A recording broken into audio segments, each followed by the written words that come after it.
I'm Georgia Stitt. I'm a composer, lyricist, and songwriter in the musical theater, and I'm so excited today because we're on our way to meet Gretchen Cryer and Nancy Ford, an astounding songwriting team. They are lifelong collaborators since they were 18 years old. They wrote I'm Getting My Act Together and Taking It on the Road, The Last Sweet Days of Isaac. They wrote Shelter. You know, they have such an amazing voice in theater history, and I have so many questions to ask them. I can't wait. When I think about Gretchen and Nancy's contribution to theater history, I think about how present they were at the forefront of writing musicals about social change. They wrote about pacifism during the Vietnam War. They wrote about women having voice and asking for what they want, empowerment for young girls. And they are brave and bold and daring songwriters who were using their music and their storytelling to affect the world at large. So I'm super excited today as a musical theater nerd and also as a feminist to be interviewing these women who made it possible for me to do what I do today.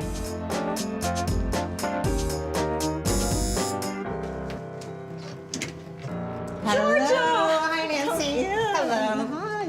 Hi. So nice to see you, too. Is it all right if I just put my bag here? Fine. I don't think we're going to be here that long. We're heading to Gretchen's, right? Yeah, we are, but I want to see your workspace. Okay. So this is where the magic happens. Oh, yes. Not always.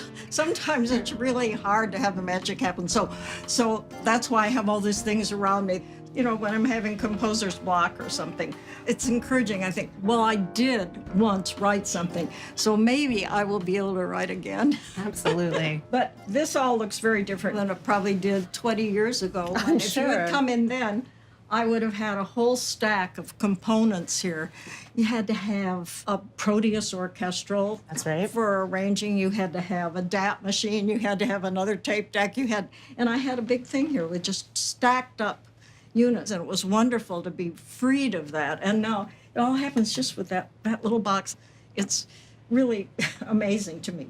Wow. Because also when I started composing, the only way that I could get the music down was to put it down every note by note, and you'd play a little, and then you'd write a little, and then if you wanted to make a copy of it, you had to make the copy by hand. When Gretchen and I wrote our first show, I copied the whole score again because I was taking an airplane, and I thought, oh, if anything would happen to me on this flight, the show couldn't go on and Gretchen wouldn't have the score. So you hand wrote a second copy. A whole second copy. Heavens. Because that was the only way I knew to do it at the time. Now, when you and Gretchen work together, do you work in the same room creating songs on the spot, or do you work in separate locations and then come together? No, I can't imagine working. I mean, we work sometimes after we've done the preliminary work, we'll get together, but usually she writes the lyrics in the context of a scene, so I know what's going on before and after, and then I write the music, and then we get together in the same room. But I know I've heard some teams talk about how they sit in the room and one person writes one line, and the other one then writes the music for that line. I can't imagine that. Fortunately, we don't live very far apart. We only live 10 blocks apart from each other. All right, show me the way to Gretchen's. So this is a walk you've made many times. Oh, yes. Gretchen's. I have to tell you, it's uphill. I can handle it. It's easier coming home than going. Coming home, you've already written the thing. That's right. I can walk out happy. That's right. When Gretchen and I first came to New York, we shared an apartment. You did? You were roommates? We were, because her husband had gone into the Army. This is Gretchen's building. Oh, we're here. Okay, good. We're here.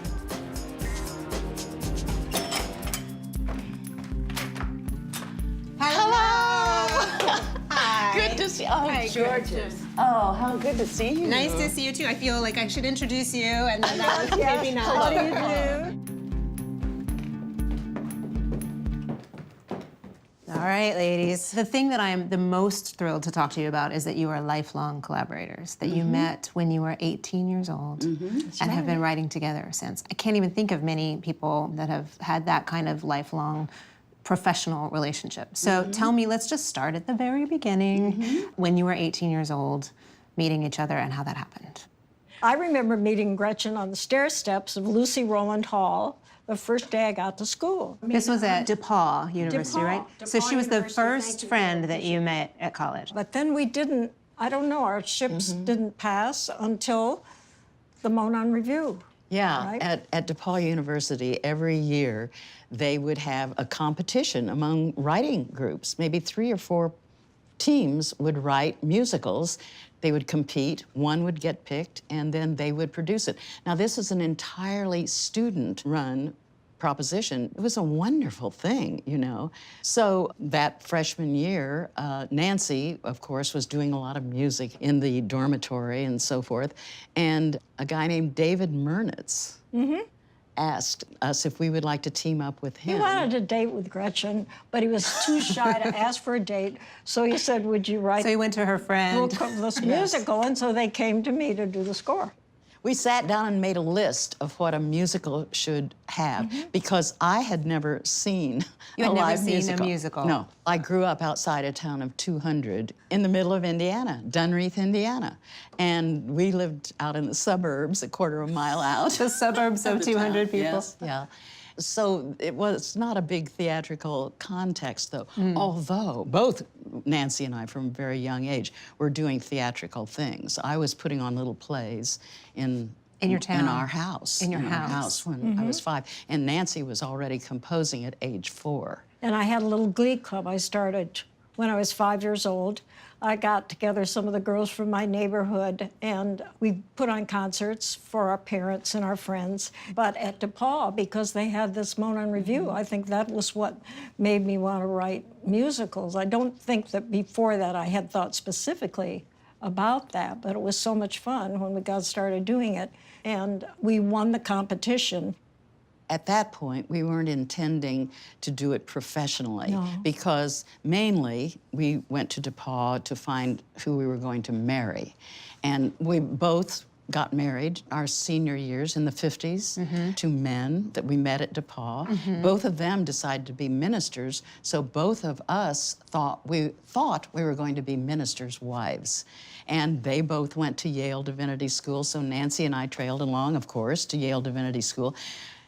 And we wrote another show while we were at Yale While Divinity being School. secretaries during the day, And we thought that, well, I thought that I would be married to a minister and put on plays in the basement of the church. Well, were you yourselves religious people? Were you people like, did you imagine a life in the church? Well, at the time, yes. I don't know who I was back then. I remember thinking, I have to know who my husband is going to be before I can figure out what I'm going to do. Because the whole idea was that you did something that would kind of fill in the cracks of your husband's life. We both supported our husbands through graduate school, and we knew we would have to do that, so we worked as secretaries. And so I didn't ever think about, what do I want to do?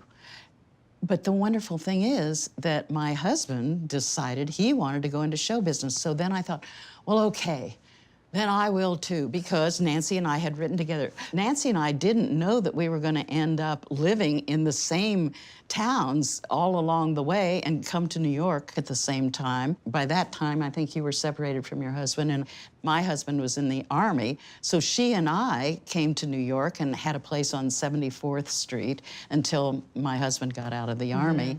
But we did not foresee when we were in college that this was going to be a lifelong thing at all. Okay, so then they decided they wanted to be in show business, and you came and said, great, we'll do that too. And then you were in show business. we were working on Now's the Time for All Good Men for those first few years that we were in New York. The show kept changing, but Gretchen decided to make it about her brother who had been a pacifist and had In the 60s. burned his draft card. Then the show took on a focus, and then we started really thinking we were going to be writers. But it was a gradual thing. It is kind of like we Well, I was fell being into a it. chorus girl. The first job that I got was as a chorus girl in Little Me. And I was playing for the Fantastics. And I got and pregnant. having 2 children. I got pregnant simultaneously. While you were a chorus yes, girl? I was a chorus That girl. old story. Worked through 7.5 months. Luckily, the costumes were Empire waist, so that could hide it. and then had that baby and went right back 5 weeks later, right back into the same show. It was still Really? running, luckily. So you were writing together, you were performing in a Broadway show, and you weren't popping out babies. That is correct. That is Right. correct. Already, we could just stop the Yes. interview right now, because that's heroic right there. Yeah. That's very But impressive. then when the babies were 6 and 4, my husband and I split. Now, my husband and I played in our first show, Now is the Time for All Good Men. We both performed in that show. We didn't intend to begin with. We had cast other people in those parts. But So tell me more about this piece. I was interested that you said you were writing it and then you decided to make it about your brother who's a pacifist. And would you say that that gave focus to something that you were already writing? the fact that my brother, who was a very active pacifist in the 60s, he burned his draft card. And in our little town, he was then ostracized. He got arrested, I think, 32 times and spent 4 years in prison. So we decided to have our leading man be a guy who had come out of prison and was going to teach in this little small town, who ultimately does get ostracized and drummed out of town when they find out that he refused to go to the war. What's interesting to me is that you wound up writing a show that was about social justice and was making a social commentary about the times, and that the way you just described it is that it found its way to that. And when I think of your body of work, I think those are women who are writing pieces at the forefront of what society was doing wrong and how they wanted to see it change. And I also think it's such a ripe time for how the music changed. The music of the 50s into the music of the 60s. And that in that decade alone, those 2 decades alone, the sound of the world changed so much. I think Hair opened just a little bit after Now is the Time. And I remember going to Hair and thinking, musicals will never be the same again. And knowing that Nancy and I had just ended up an era writing in the Rodgers and Hammerstein vein. That's right. That's right. So with The Last Sweet Days of Isaac, which was our next show, we had a rock band in it, the Zeitgeist, they were called. So it kind of got dubbed by Walter Kerr. I think he called it his favorite rock musical. But I've never been totally comfortable in the rock mode. Now's the Time had sung dialogue in it. And so musically, Nancy was capturing the emotion of the moment as captured in sung dialogue. The scene flows right in and people suddenly start singing what they're thinking, you know, like that. Then both of us, we started thinking, I'm not sure that I want to continue doing that. So The Last Sweet Days of Isaac really, that became kind of a play with songs in it because we set up this thing that the character of Isaac was a life poet and he imagined his life being underscored by music. And then at certain times, a moment was better captured in song, so he would suddenly start singing, or he's stuck in an elevator with a secretary, and he would have her sing, what is the most important moment in your life, you know, and then she would have to sing it. So there was always an excuse that something turned into a song. We were intellectually justifying moving into music. And now Nancy, your partner comes to you and says, I have an idea for a musical. It's your job to figure out what that sounds like. Well, she came with a whole play, actually. She Oh, wrote wow. it originally as a play, and then we talked about how to musicalize it. And I think it was at that point that somehow we figured out putting the camera on his head. I don't think that was in it originally, but his idea of being a life poet certainly was in it. And I don't know, we just came up with moments that we could musicalize, and there were certainly ideas in it that sparked something in me. I mean, I remember in the show, touching your mind, touching any part of you is touching, oh yes, all of you. And I made that kind of a Baroque thing, and that felt so right to me. And then we had As Long as I Can Hear My Own Sweet Voice, a woman, the Zeitgeist became a concert group in the second half, and they were just singing songs that were thematically based while the drama was going on between these two people in separate cells. So that was a different form as well. Yeah, so that gave me an opportunity for gospel music. So there were really all different styles of music in Isaac. A lot of the ideas that Gretchen have touch a chord in me. If they didn't, I couldn't write anything, because if I don't feel it or understand it, then I don't even have any musical ideas for it. It's as simple as that. When you read her words, do you hear melodies? You do. I have to understand the character and feel what the character is feeling. I mean, it's really like acting a part.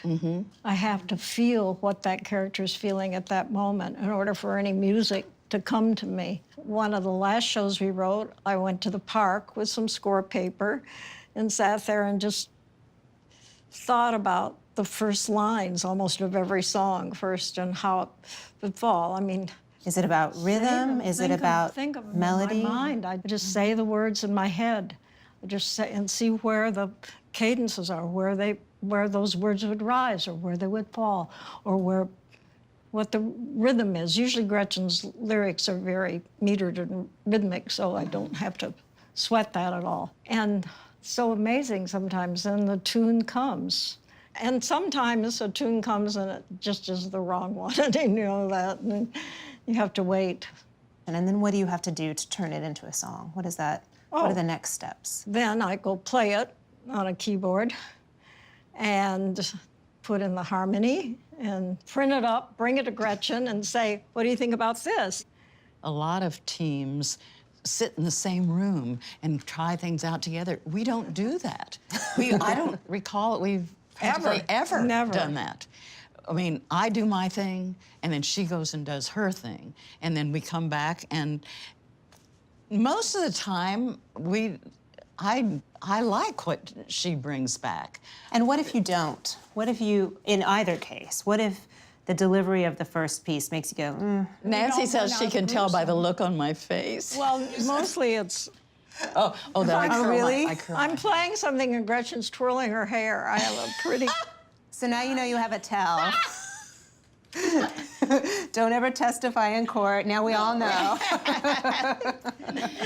No, but usually when something is right, it's right. I mean, you know, kind of know it's right. It fits. You know what, we have had to rewrite a lot. One show that we've written that has never seen the light of day in New York. I mean, we've done some workshops and stuff. A show Which about show is that? Eleanor Roosevelt. It's called Eleanor. Now, it's been called a half a dozen other things before. The White House Affair, Dedication. Happy Times Are Here Again. Einstein and the A Roosevelts. Fabulous Party. Yes. It's had... All those titles. We've had 12 different times. We haven't rewritten the music or the songs, but we've rewritten the concept, the show, and the show has always been about the same thing, has been making the same point that we always wanted to make, but it's taken different forms because each different producer has wanted to put his or her own angle on it and has asked for, and sometimes we decided to go some whole other direction with it ourselves. So that's been the most rewritten. The rest of our things have kind of sprung whole cloth. I'm getting my act together. Once we got on that just went like the wind. We wrote that very fast. well, let's talk about that. We had been thinking, we really want to write something about the whole change that we went through from our 50s sensibility, being raised in the 50s, our whole grooming, all that 50s stuff was completely changing. Meanwhile, both of us had gotten divorced. She had gotten remarried. I remained single and was finding a whole new way of being. And we wanted to write somehow about that. And we were thinking about it for about 5 years. And simultaneously, we had started writing just songs. RCA did a couple of our albums. And these songs we called a scrapbook of our lives. And they literally were about people that we knew or ourselves and about our experiences. And we were going around to doing cabarets and clubs up and down the East Coast and stuff to promote the albums. And one night downtown, we were singing our scrapbook of songs, and I suddenly thought, oh, we can make this show be about a cabaret singer who's tired of her old act, her old songs, the way that defined her in the way she used to be. And now she wants to tell the truth and write a new act and write about how she is today. And I turned around to Nancy and said, I know how to write this show. We'll call it I'm Getting My Act Together and Taking It on the Road. And then it was easy to write. That's when the musical was conceived. Once we knew what the theatrical metaphor was, a singer working on her new act, but her manager flies in and he liked her the way she used to be. And so that was the dramatic conflict. Now in that show, the songs were all songs in her act, no sung dialogue, but the way we got around that and had some little sung dialogue is that she had decided that in her act, she wanted to do little scenes. And they were different in texture than just the songs she was doing in her act. And with that show, with Gretchen did give me a lyric and a scene so I could almost keep up with her on it. And I remember one of the scenes she gave me was the Smile song. Do you remember that? And I got the lyric, and I guess it was on 2 pages, but I didn't look at the second page because it looked like the whole lyric was on the first page. And I wrote the tune for it, and then I turned the page, and it said, the song continues, a little nostalgic waltz.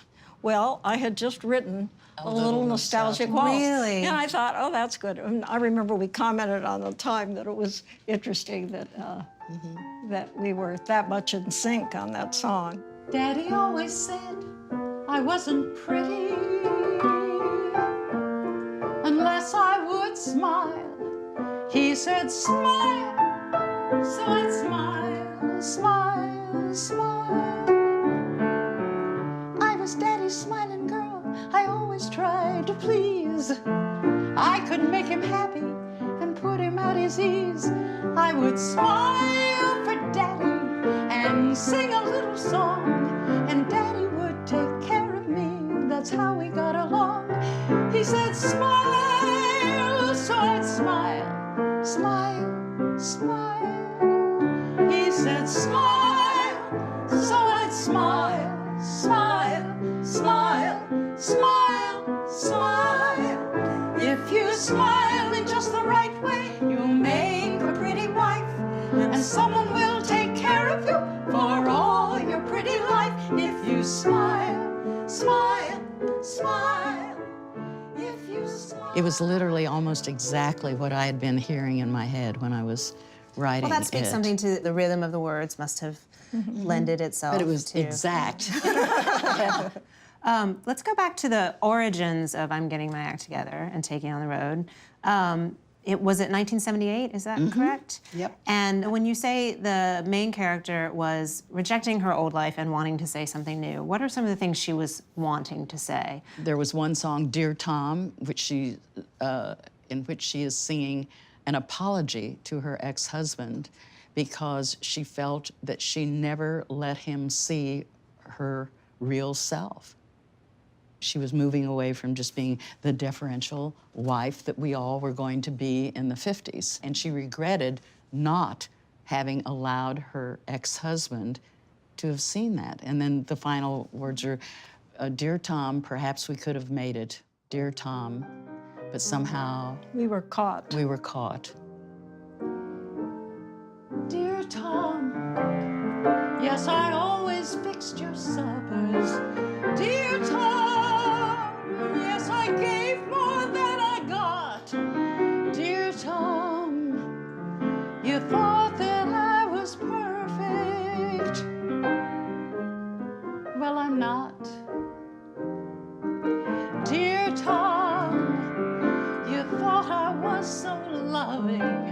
Dear Tom, you thought I was a saint.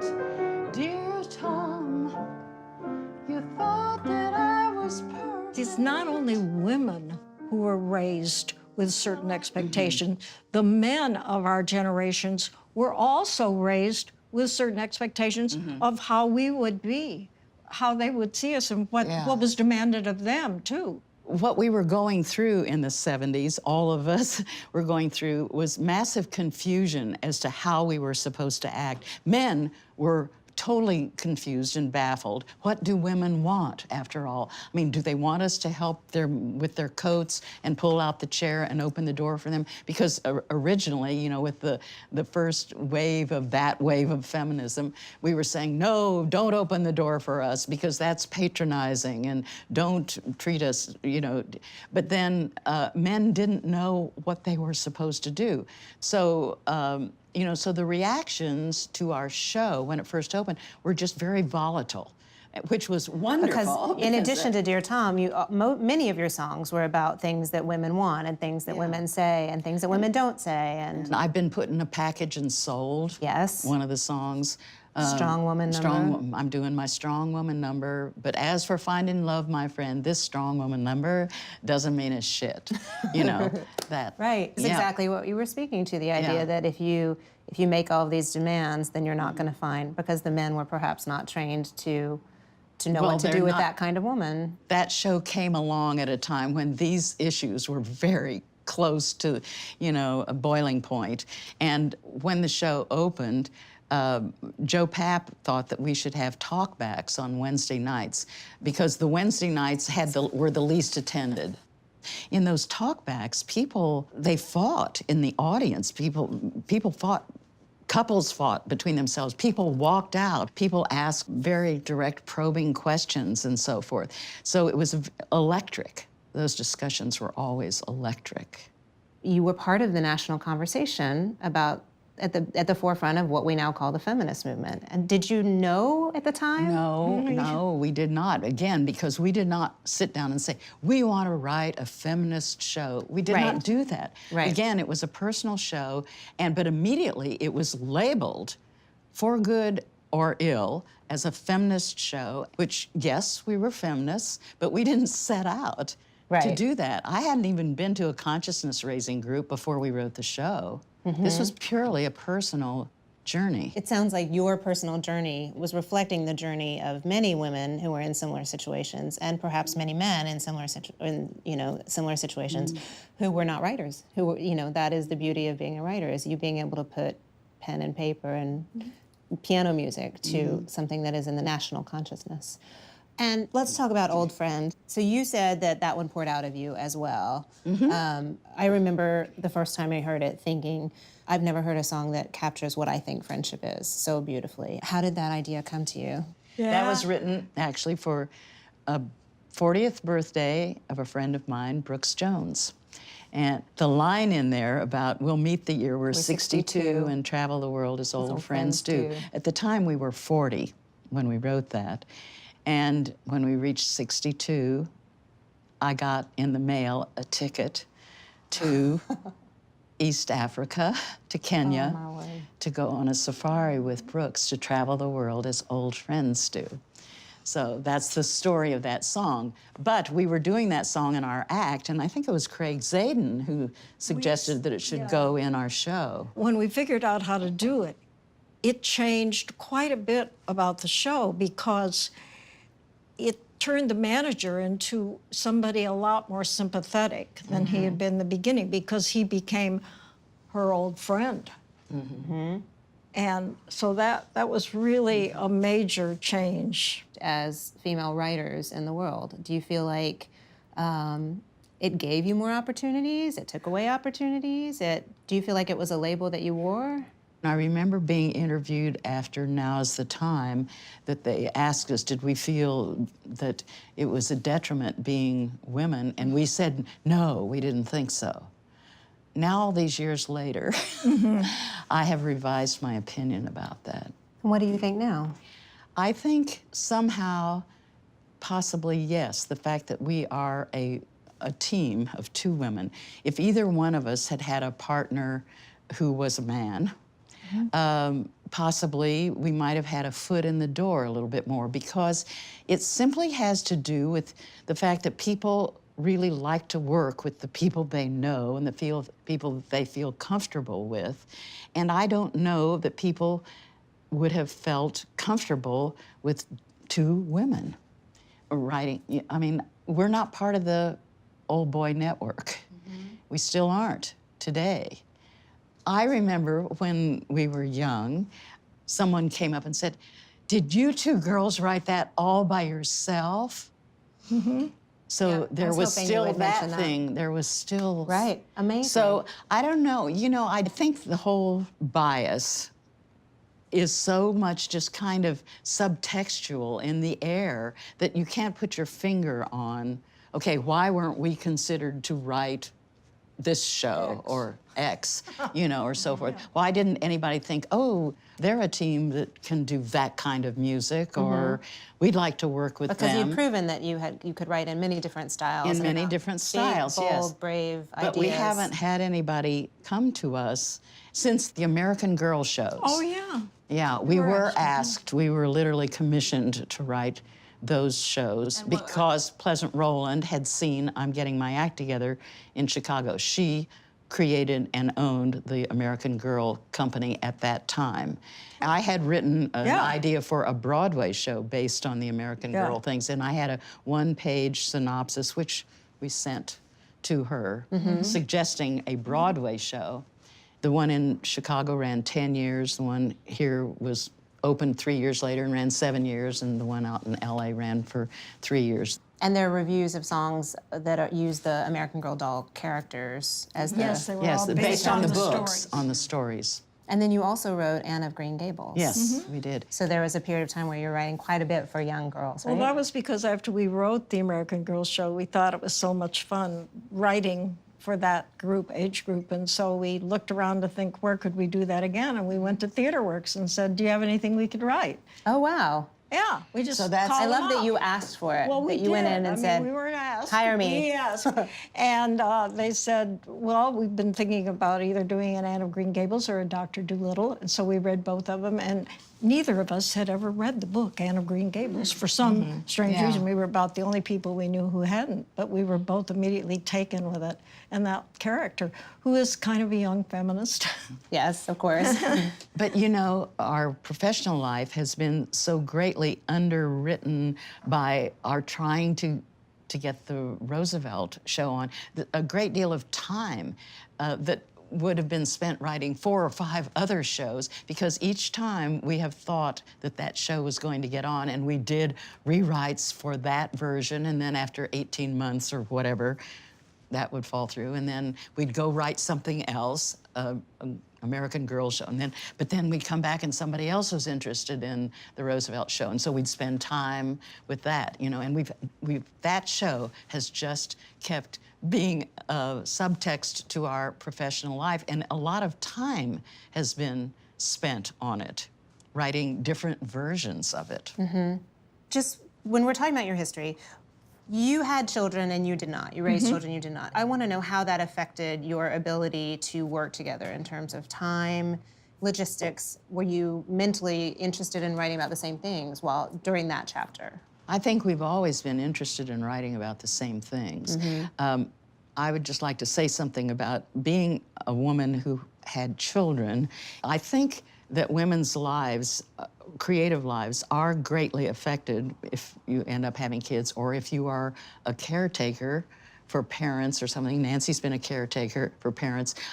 Women's lives, I think, go in chapters, and you can't be steadily creative all the time if you are raising kids or taking care of parents or, you know, that sort of thing. And both of us have had those things going on in our lives, which, of course, interrupts the flow or when you're getting on a roll and so forth. But you were writing industrial shows Yes, also. I was, all during the 90s, in order to make a living. See, that's the thing. We didn't make that much money in the theater, quite frankly. We had one period of time when I'm Getting My Act was being done, 3 years in New York, a year in Chicago, a year in LA, where we were making consistent royalty money. But other than that period of time, we haven't. And so I wrote 5 shows for Ciba Geigy Pharmaceutical Company, and they were actual shows that were about obsessive compulsive disorder. Arthritis. She wrote 23 years worth of daytime television as well. So we both had other ways to make a living. You're both nurturing other things at the same time. Well, yeah, having to make a living. Yes. What would you say, up to this point, is your proudest moment in the theater? Where you can say, look what I did. I did that. I put that into the world. I'm Getting My Act Together seems to have been the show that touched the most people. The response that it got, personal response from people, the tons of mail that I got about that, about what it meant to various women, empowering them. And that does make me proud that we did that. And it was partly we were riding a wave of the zeitgeist of what was happening at that time. You know, but it does feel good to feel like something that you've done has made a difference. I remember a moment in the theater in Chicago when the American Girls show opened, and I saw the response of the little girls and their mothers and their grandmothers who had all come together to see that show, and I felt a real sense of satisfaction that we touched those lives of those little girls, and to see them, you know, with their relatives, they're all enjoying it together, and see their response. That was very gratifying. I remember thinking at the time, well, this is really worthwhile what we're doing here. You know, the thing that grabs me as the overarching theme of this entire conversation, and if I can be so bold, of your entire body of work, is about the search for your authentic self. It seems like all of your pieces speak to that. And as I think back on all of them individually, I can see how that theme plays in.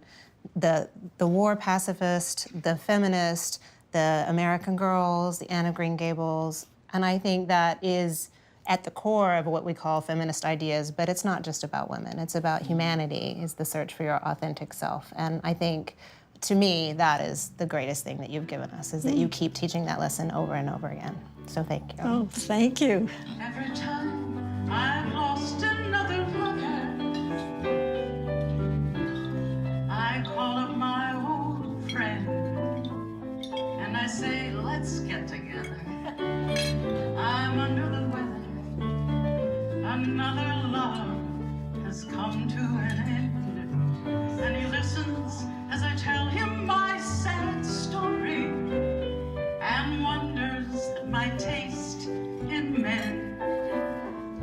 And we ponder why I do it and the pain of getting through it. And he laughs and says, you'll do it again.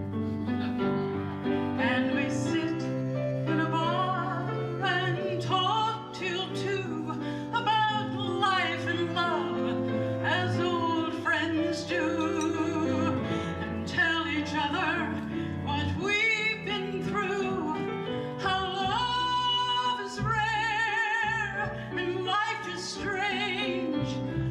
Nothing lasts and people change.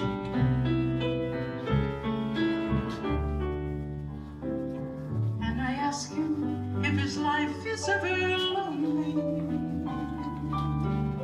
and if he ever feels despair. And he says he's learned to love it, 'cause that's really all part of it, and it helps him feel the good times when they're there. Yes, we sit in a bar